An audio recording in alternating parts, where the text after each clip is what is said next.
Bienvenidos a este video. Hoy hablaremos del equilibrio entre fases condensadas. Empecemos.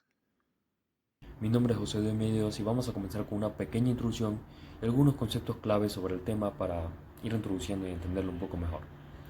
Bueno, ¿qué es el equilibrio entre fases sólido-líquido? Básicamente es que a una temperatura y a una presión específica, ambas fases coexisten en un equilibrio termodinámico. Durante este equilibrio, el número de partículas que pasa de sólido a líquido, es decir, la fusión, es igual al número de partículas que pasa de líquido a sólido, es decir, la solidificación. Ambos procesos ocurren a la misma velocidad y no se produce un cambio neto en la materia total presente en ambas fases.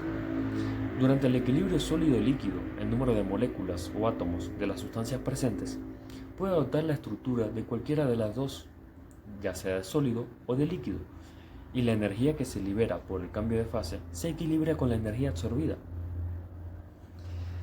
Cuando ocurre este equilibrio, la temperatura a la cual ocurre este equilibrio sólido-líquido se le conoce como temperatura de fusión y es propia de cada sustancia.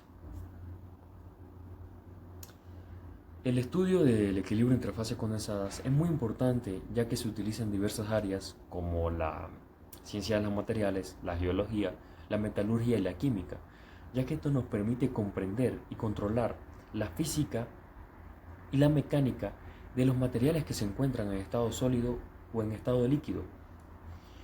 Esto nos ayuda mucho a la diseñación, a diseñar y a la creación de materiales y en la industria. A la hora de hablar de equilibrio entre fases condensadas, es muy importante conocer la definición de estas fases.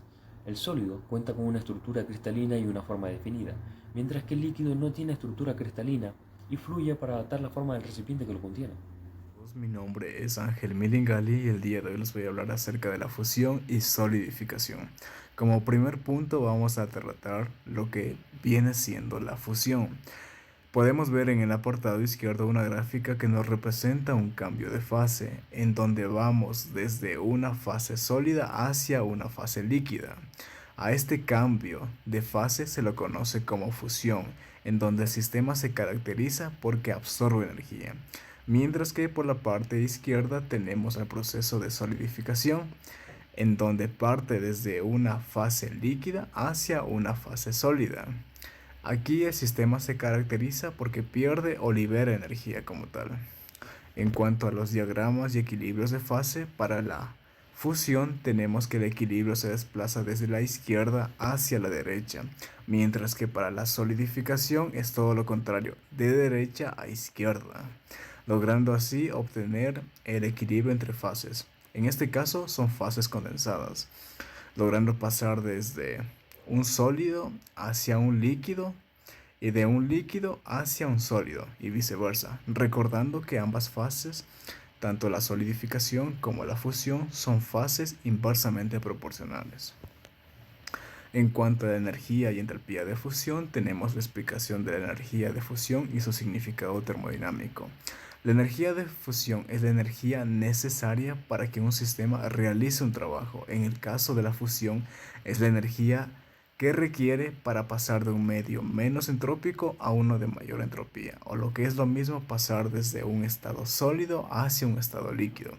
En cuanto al significado termodinámico, se trata de la energía de activación, es decir, la energía mínima que requiere una reacción para pasar de reactivos a productos. En cuanto a la relación que tenemos con la entalpía y los cambios de fase, es la siguiente. La entalpía de fusión es la misma energía que requiere, con la excepción de que se trata esta energía para una mol de una sustancia con el objetivo de que alcance o llegue a su punto de fusión, lo que provoca un cambio en el estado. Es decir, pasamos de un estado sólido a un líquido, dado que estamos tratando en una fusión. Mi nombre es Junior Balcácer y voy a explicar acerca del efecto de la presión en equilibrio entre fases sólidas y líquidas. El efecto de la presión en el equilibrio entre una fase sólida y líquida de una sustancia depende de las propiedades físicas y termodinámicas de esa sustancia en particular. En general, el aumento de la presión puede tener diferentes efectos en función de si la sustancia es un sólido o un líquido típico. Para sustancias con un comportamiento de expansión negativa, como la mayoría de las sustancias, el aumento de la presión suele llevar a un aumento en la temperatura de fusión o a un punto de congelación de un sólido y a un descenso en la temperatura de ebullición de un líquido.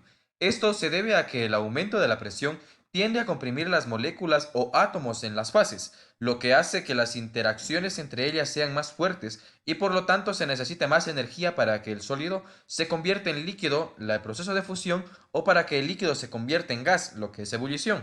Para esto existen algunos de los ejemplos que voy a manifestar con respecto en función de la presión. Para esto manifesté el agua, que este de aquí es un ejemplo interesante porque su comportamiento no es típico. A diferencia de la mayoría de las sustancias, el punto de fusión del agua disminuye con el aumento de la presión. Esto significa que a medida que aumenta la presión sobre el agua, su punto de congelación disminuirá. Esto es una de las razones por la que el hielo puede fundirse en superficies de las carreteras incluso cuando la temperatura ambiente es ligeramente por debajo del punto de congelación. Por otra parte, el dióxido de carbono es un gas a condiciones normales de temperatura y de presión, pero bajo presiones más altas puede solidificarse directamente desde el estado gaseoso a un proceso llamado sublimación, aumentando la presión. El dióxido de carbono puede convertirse en hielo seco, el CO2 en estado sólido, sin pasar por el estado líquido. El punto de sublimación del CO2 disminuye a medida que aumenta la presión. Además, el mercurio es un metal líquido a temperatura ambiente. Su punto de fusión es bastante bajo en comparación con otros metales. A medida que se aumenta la presión sobre el mercurio, su punto de fusión también aumenta. Esto significa que bajo presiones muy altas el mercurio puede solidificarse a una temperatura más alta, lo que sería a presión atmosférica normal. Mi nombre es Alejandra Berresueta y yo les voy a hablar acerca del diagrama de fases.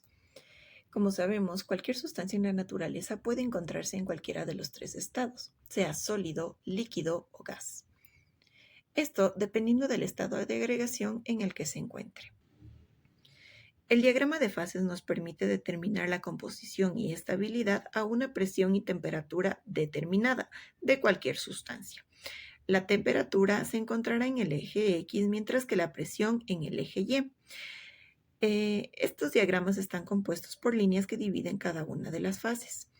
La fase sólida, que se encontrará del lado izquierdo, la fase líquida, que se encontrará en la parte superior, mientras que la fase gaseosa se encontrará en la parte inferior.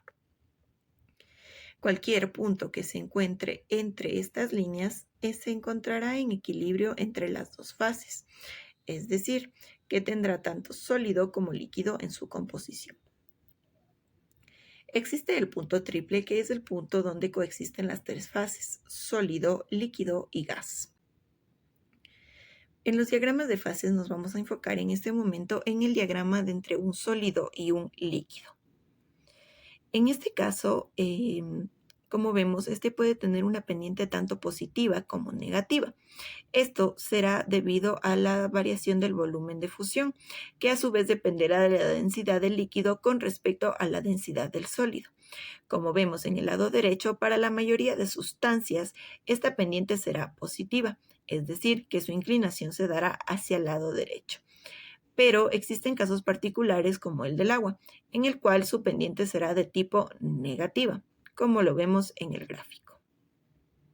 Como habíamos dicho antes, cualquier punto que se encuentre entre la línea que divide las fases se encontrará estable y tendrá composición de las dos. Mientras que aquellos puntos que se encuentren desplazados hacia la izquierda, en este caso de la línea que divide la fase sólida y líquida, se encontrarán estables como sólidos. Esto debido a que su temperatura es menor a la temperatura de fusión. Mientras que aquellos puntos que se encuentran desplazados hacia el lado derecho de la línea que divide las fases se encontrarán estables como un líquido debido a que su temperatura es mayor a la temperatura de fusión. Aplicaciones de equilibrio de fases condensadas. El equilibrio de fases condensada tiene grandes aplicaciones en diferentes áreas. Presentamos dos ejemplos de equilibrio sólido-líquido y líquido-líquido en el que el estudio del comportamiento de los compuestos es fundamental. El primer ejemplo es el estudio del equilibrio de fases para la aplicación de solventes verdes en tecnología de alimentos. Aquí se estudió el uso de solventes orgánicos para separación y purificación de compuestos presentes en alimentos. El principal compuesto usado en este sistema es el lactato de etilo. Se llevó la muestra a 60 grados centígrados hasta observar una fase homogénea. La temperatura se fijó al valor deseado por debajo de la temperatura de transición y esta mezcla se dejó reposar por 24 horas y finalmente la fase del tope y la fase del fondo fueron extraídas y analizadas para su composición. El segundo ejemplo es parte de un artículo acerca de la determinación experimental del equilibrio sólido y líquido mediante DSC, donde se nos habla de que el equilibrio sólido y líquido se utiliza sobre todo en el campo de la metalurgia y la mineralogía, pero que sin embargo con este método se puede aportar información al estudio de la fabricación de fármacos y cosméticos. Aquí el principal método es la cristalización va a requerir de menos energía que la destilación, por ende es preferible.